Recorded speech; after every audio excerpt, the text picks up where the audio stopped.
opposition New Patriotic Party has accused the President John Dramani Mahama's administration of engaging in political persecution and undermining judicial independence, warning that Ghana is slipping back into a culture of silence. At the press conference in Accra earlier today, the NPP's General Secretary, lawyer Justin Frimpong said recent arrests of party members were politically motivated and aimed at intimidating the opponents. He alleged that some members were detained beyond the lawful 48-hour limit and subjected to unreasonable bail conditions in violation of the constitutional rights. Mr. Kudia also accused the judiciary of yielding to political pressure following the alleged removal of the former Chief Justice Gertrude Araba Isaba Tokono, which he claimed has instilled fear among judges and weakened judicial independence. Take a listen.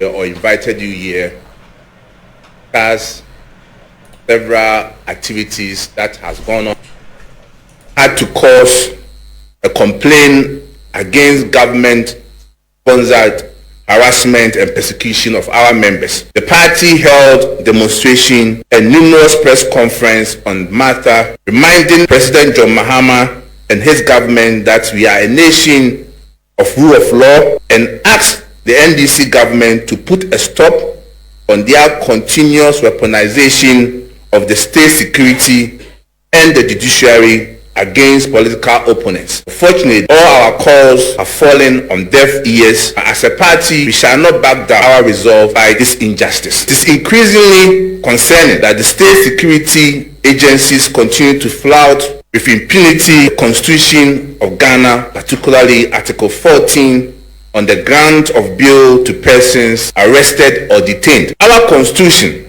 requires that persons who are arrested or detained be brought to the court within 48 hours or be released either unconditionally or on reasonable conditions as may be necessary to ensure that they appear at a later date for their trial. That's an accused person who is not trial within reasonable time is entitled to bail irrespective of the nature of the alleged offense. Yeah, you will agree with me that in recent times, certain developments certainly suggest the worrying trend where members of the New Patriotic Party are detained beyond the lawful limit, subjected to unreasonable bail conditions and effectively denying justice. This practice contravenes Section 96 of the Criminal and Other Offences Procedure Act at 1960 and the Supreme Court precedents, including one in Oko versus Republic and Matipegu versus Attorney General number 2, which affirmed that bail should not be punitive or withheld merely as a punishment, and that bail condition must not be unreasonable or onerous so as to amount to a constructive refusal to grant it. This is anchored on the constitutional principle enshrined in Article 19(2)(c) that a person accused of committing an offense shall be presumed innocent until proven guilty. However, under President John Mahama's administration, person is rather presumed guilty until the person proves his innocence. This is a shame to our democracy, whereby that the presumption of innocence now turn into whereby a person is presumed guilty for him or her prove his or her innocence. We have seen how this government has conducted itself in the Rambo-style arrest and detention of members of the New Patriotic Party. Reference to Chairman Wuntumi, Edubuayen, Abdul Wahab Hanan, Oware, Osesibe, and a host of others. Even more troubling is the perception that the judiciary has been compromised, particularly following the unlawful removal of our Chief Justice, Her Ladyship Justice Araba Tokono. The New Patriotic Party believe that this has created an atmosphere of fear among judges and undermined judicial independence. For instance, how can a judge, face of the law and the constitutional principle of presumption of innocence, set bail conditions for one accused person the tune of 800 million Ghana cedis? So that's the General Secretary of the opposition New Patriotic Party, lawyer Justin Frimpong. I have two gentlemen on the line, one from the New Patriotic Party, that's the Deputy Director of Communication, Krobia Santi, on the line. I also have Julius Anthony, Government Communication. Let me start with, but let me welcome the two gentlemen. Gentlemen, welcome onto the show, Julius and then Krobia Santi. Thank you very much. It's a pleasure to be here. Great. Krobia, let me welcome you to the show as well. Let me have your so your party has accused the President Mahama's administration of political persecution. What specific evidence do you have to support this claim that you've alleged? Oh, okay. All right. Let me say good evening to you and our cherished listeners across all your platforms. And also a good evening to my my friend who is from the other side. Yes, KOD. First of all, let me put on record that the NPP is not in any way preventing the government of Ghana for holding past government officials accountable. But we are in this country. A lot has happened. Unless somebody doesn't want to speak the truth. We've witnessed instances where an Attorney General of the Republic, who is supposed to lead the fight against corruption at all fronts. You know, when we talk about corruption and corruption-related activities, it has no political colorization. When this Attorney General took office, the first initiative he undertook was to file for nolli prosequi to discontinue cases that were before the courts. You know, for a court to even give hearing to an issue, it means that the evidence available has met what we call in law evidence threshold. A substantial evidence, because when you want to do criminal prosecution, whether financial misappropriation, whether corruption, whatever, they are all criminal cases. And when you want to, put people before trial, the court must establish what we call prima facie case. The court must, be able to analyze the evidence available to say that there's some substantial amount of evidence to back the case. But when this Attorney General came to office, all he could do was to file nolli prosequi, discontinue cases that has to do with persons that are part of the NDC, his political cronies. When you do that, what it means is that you are doing selective application of justice. That not being said, when you read the 1992 Constitution, my brother, and in our press conference, we quoted the relevant portions of the Constitution or provisions in the Constitution. You see, the bail system, as enshrined in our Constitution, is not under any circumstances to be used as means to punish people. That is not what the essence of the bail condition is. The bail, in its actual sense and in law, just means that the person that has been put, because when you read the Constitution, there is what we call presumption of innocence. The moment a person is being put before court does not mean the person is guilty of that offense that is being charged against. That person is presumed to be innocent until a competent court of jurisdiction will put the person before trial, and then a determination on the case will be given. So the fact that there are issues of corruption against individuals by the Attorney General does not necessarily make them criminals. So when you arrest such people, and in our Constitution, you cannot keep anybody more than 48 hours. You remember the famous payment case that was being determined by Supreme Court.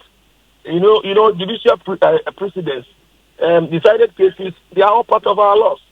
Now, every case in Ghana is bailable offense. But you keep a person at custody, and you go and hide behind bail condition to keep the person unlawfully. Some people were kept more than 14 days. But Krobia, you also understand that if the person does not meet the bail conditions, he or she cannot be released, correct? Okay, yeah. The bail condition must be reasonable. When you decide to put an unreasonable bail condition on a person's head, how do you expect that person to meet that bail condition? Where in the world can you say that somebody has been involved in corruption, a person who is presumed to be innocent, but then you are saying that the person can only be bailed with an amount of 800 million Ghana cedis? Where in the world? It's a disgrace against our democracy. It's a slap on the face of the democracy. 800 million cedis is it is more than the amount we spent in building Jubilee House. Are you telling the person to go and sell his kidney or her kidney before he can meet that bail condition? So when you decide to go for a bail condition, that is unreasonable. Then the affected people cannot meet it. And we know that, I mean, it is just for political gimmick. They use that as political, I mean, rhetoric just to keep the people unnecessary and unlawful. We are saying that today maybe it will not be you, tomorrow it will be you. What the constitution of the 1992 constitution, I mean, takes or prescribes for all of us that bail conditions should not be used as a punitive action or measure against any person. And then also, especially when the person is presumed to be innocent until he or she is convicted. Then again, we have also witnessed some trend that is highly embarrassing. The Attorney General, who is the chief prosecutor, the chief legal advisor to the government, is a person that is running the whole judicial system down. On what grounds does the Attorney General run people or subject people to court of public opinion? You put people before public trial. Attorney General, if you have any case against anybody, the best place to go is to go to court. If you have any evidence against anybody, your best place is to go to court and prove your case. You don't put such individuals before court of public opinion. Then in some instances, he even goes ahead to determine, to make some prejudicial statements that these persons are thieves and they are going to be incarcerated. All of this amounts criminal contempt. But the Attorney General ought to know better that when a case is pending before court, he cannot make statements that have the potential to, I mean, affect the matter that is being put before court. So the Attorney General is a respected lawyer.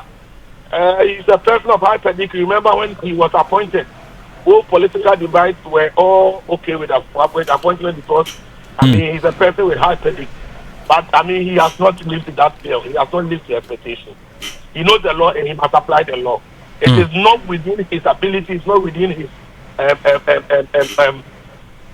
it's not within his power to be subjecting people to such conditions. Because when a case is pending before court and you come out to say that the person is a criminal and the person will go to jail, it's more or less like you have already predetermined the matter.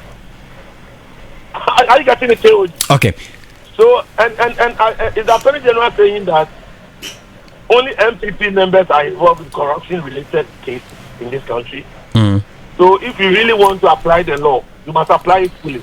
Like I said, you can't have selective application of justice because you are not in a kangaroo state. And so, I mean, these are some of the things we mentioned. We also spoke about the galamsey activities that is widespread in the country, affecting our water and forest, causing serious damages to our environment and all of that. So a number of things were highlighted in the press conference. I see. A quick one before I let you go and also allow Julius to come in. You've alleged that the judiciary has come under political pressure following the removal of Chief Justice, like you're indicating. How do you justify that judges live in fear as we speak? Oh, my brother, but do you even need any justification on this? I mean, when you understand what we call constitutionalism, the fulcrum of every democracy is about the rule of law, and it is how you cannot have a system where you say that the three arm of government, the judiciary that is supposed to be operated independently. Look at the manner in which the Chief Justice was chased out. Do you think it is good for our judicial for our judiciary? It is never good for our judiciary because it's a bad precedent that they set. I mean, sometimes we need to take away our political lane. We are Ghanaians before any political situation. I am speaking to you as a Ghanaian before you classify me even as an NPP member. So what is wrong, it is wrong. I mean, you cannot say that something that was wrong yesterday can be justified to be right today.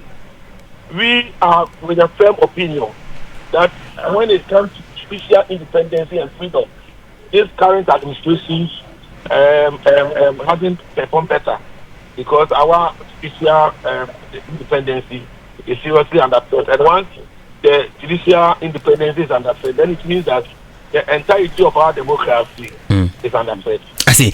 Let me thank you. If you can hold on for me, let me connect with Julius. Julius, thank you so much for your patience on the line. I'm sure you've heard everything your brother from the other side spoke about, and also listening to what the press conference was all about. What do you make of it? They've talked about judges living in fear, also talking about bail conditions too much for some political actors of the NPP to meet. Let me have your reaction to all of them. Thank you very much, and my regards to my senior brother. With all due respect to him and the New Progressive Party, we cannot, in one instance, ask people to believe in the integrity and functionality of the institutions of state when we are in power or in control of the executive arm of government. Propound theories of how these institutions are independent and distinct from the executive.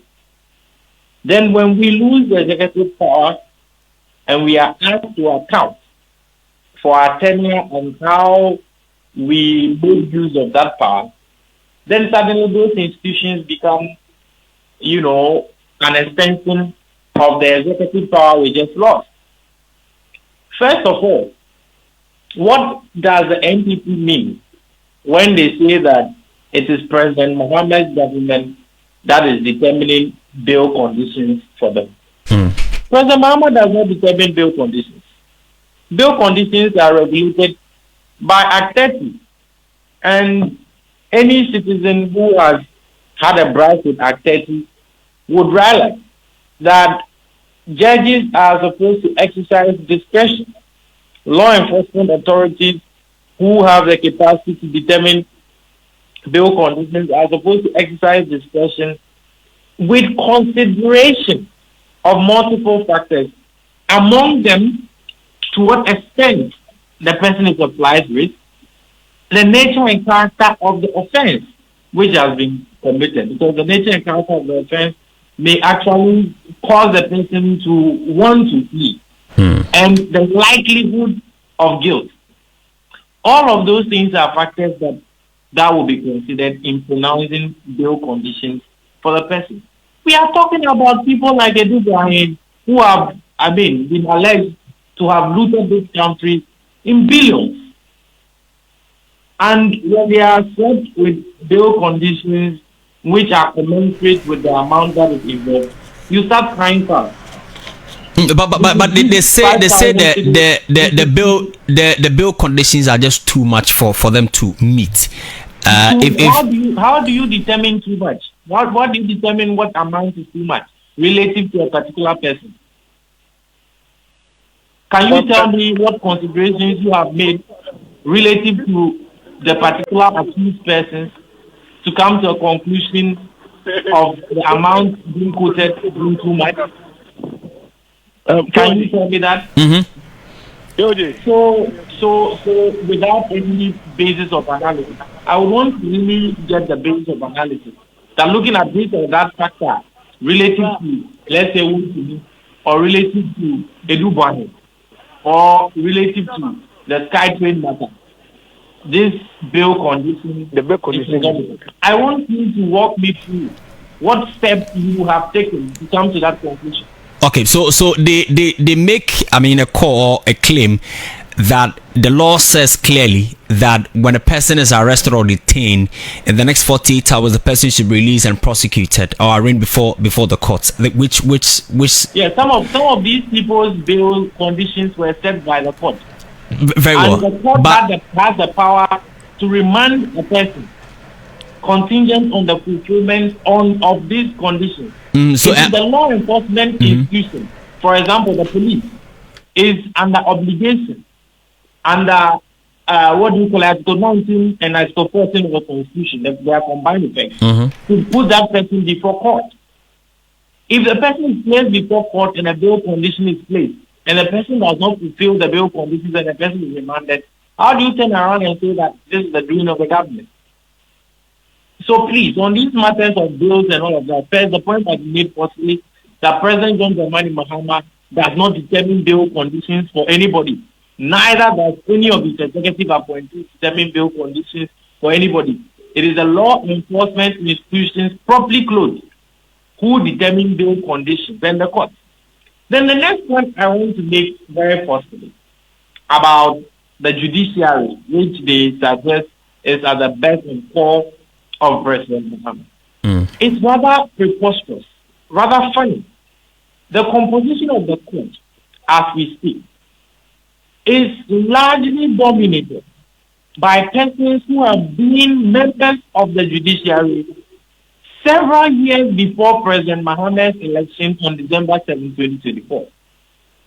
Indeed, persons who have been elevated by President Mahama either to the Court of Appeal or to the Supreme Court are already members of the judiciary. At what point did they become biased in favor of President Mahama? Long when he was outside the office and these people were already judges? Or by dint of his election as President of the Republic, then they have already become biased? That's the first. The second question is that does the promotion of a judge by the President of the Republic, because the Constitution says that it is the President of the Republic, not John Dramani Mahama. It says the President of the Republic. And reference to the President of the Republic is the person who, for the time being, is the occupant of that office. So the performance of that duty is a simple constitutional imperative. Is the New Patriotic Party suggesting that by performing constitutional prerogatives, constitutional imperatives, constitutional duties or responsibilities, then other citizens become compromised? Did the people of Ghana compromise the country when they voted for the NPP in 2016 and in 2020? Because that is also another exercise of constitutional responsibility. How does it become a compromise of the judiciary when John Dramani Mahama, as President of the Republic, performs his constitutional responsibility? Are they accusing these same judges who were in the judiciary while they were in control of the executive of suddenly losing their dignified character of being unbiased principles? The same arguments they have advanced in favor of these same judges just days ago? Is that what they are saying? Because there is nobody who has been elevated to our court, especially the Supreme Court and the President Mahama, who was not already a judge.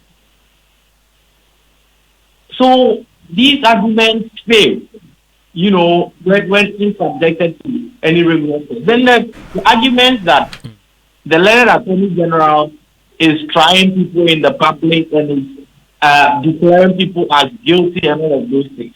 I mean, it flies in the face of logic.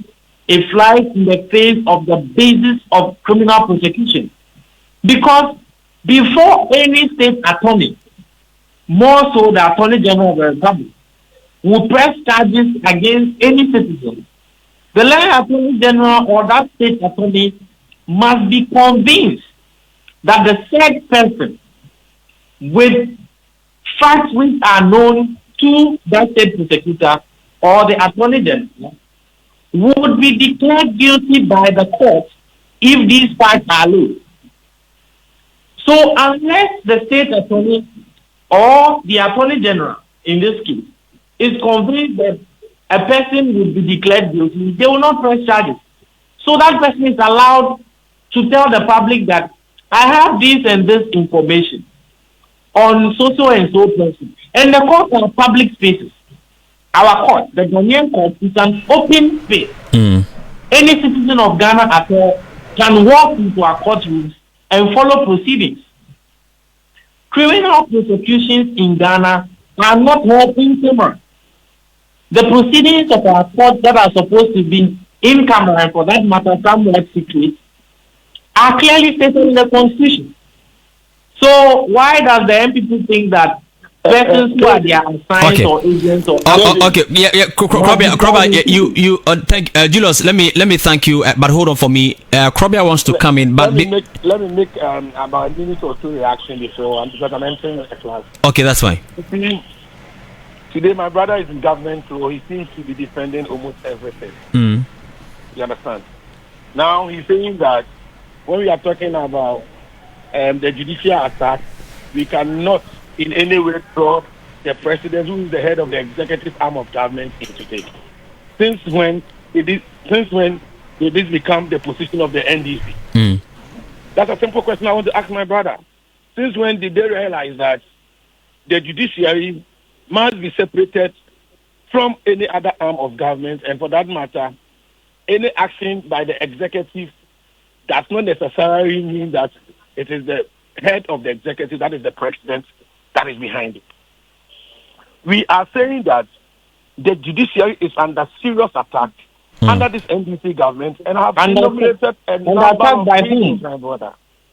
I mentioned the manner in which the Chief Justice was kicked out of office. She was removed in accordance with Article 146 of the Constitution, particularly Clause 10, which says that the president... Julius, kindly allow him to make a point. But Krobia, you know that there was a committee set under Article 146, and a prima facie case was established. So there was a procedure in the removal of the Chief Justice. It didn't just come from the president. Constitution was breached. We would want to hear that. You see, my brother, I mean, there are two theories to support this argument, but for the want of time, you see, in the Constitution, there's a first and the latter of the Constitution, right? There's a first and the latter. So if you want to interpret the Constitution, there must be a combined effect of the two. In my experience of law, it is people whose cases are incurably bad who begin